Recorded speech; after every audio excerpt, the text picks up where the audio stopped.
Praised be Jesus and Mary.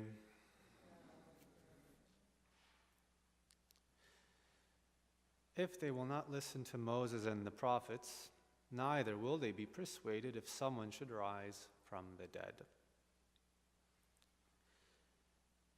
It used to be not too uncommon for preachers to address the subject of the number of sins beyond which God pardons no more. Some homilies actually bore that title, the number of sins beyond which God pardons no more. And St. Alphonsus is one of the preachers who addressed this subject.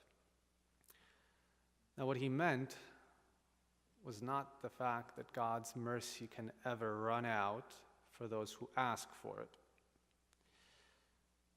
But what he did mean was that with each new sin that a sinner commits, willingly and knowingly, his heart becomes increasingly hardened, and he becomes less and less likely to ask for forgiveness. And at a certain point, after a certain number of such deliberate sins, at a certain point, a sinner does not want to be forgiven. He doesn't ask for mercy. He doesn't want mercy. He listens neither to the law nor the prophets. He has killed his conscience. And even if someone were to rise from the dead, even if he were to witness a miracle, he would not change his ways. And there are examples in history of precisely that happening. Hardened sinners refusing even the grace of a miracle and continuing in their sins.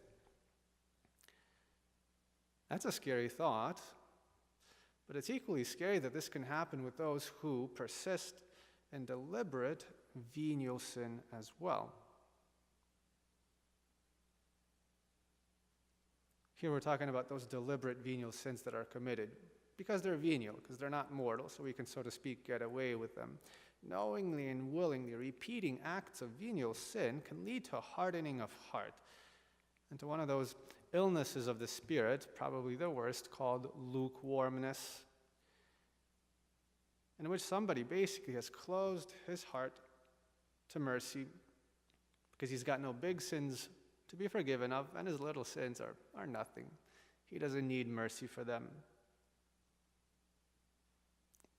In such a situation, in this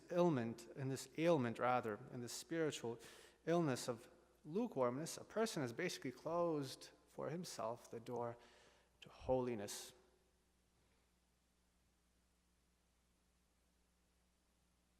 So what is the remedy? The best thing to do is to prevent this lukewarmness, because when it sets in, it's one of the worst situations to be in the spiritual life. When it sets in, it's very difficult to get out.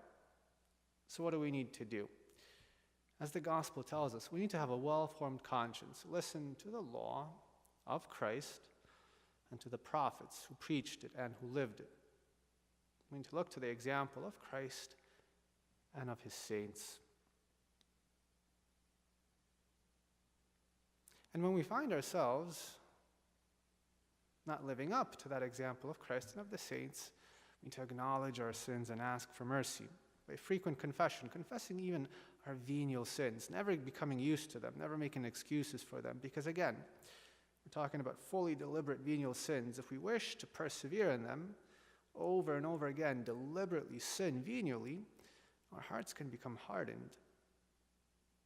And we can close the door to holiness for good. Resign ourselves to a life of mediocrity and be completely blind to it as well. Let us rather listen to the law of Christ and to his prophets of the new covenant, the saints. If we do this, if we sincerely convince, or rather compare ourselves to Christ and to his saints, and ask for mercy when necessary, even for our venial faults, if we ask for mercy, it will never run out. And we won't need a miracle to convert us. If we just detest our sins and ask for mercy, we will never become hardened. And in this sense, mercy for us will never run out. Praised be Jesus and Mary.